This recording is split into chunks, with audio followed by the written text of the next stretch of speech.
Realme unveiled its latest Narzo series phones in India with the Narzo 80X and 80 Pro. Both feature 120Hz displays, MediaTek Dimensity series chipsets and 6000 mAh batteries.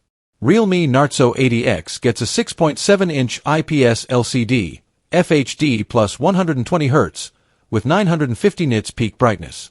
The phone gets a MediaTek Dimensity 6400 chipset, which is paired with up to 8GB RAM and 128GB storage. You get a 50MP, OV50D, main cam and a 2MP portrait camera. The software side is covered by Realme UI 6.0 based on Android 15. Narzo 80X gets a 6000 mAh battery with 45W wired charging and is IP66/IP68/IP69 rated against water and dust.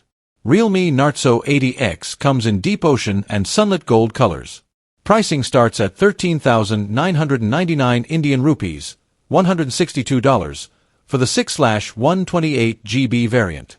Early bird orders get an 2,000 Indian rupees discount while open sales begin on April 11th.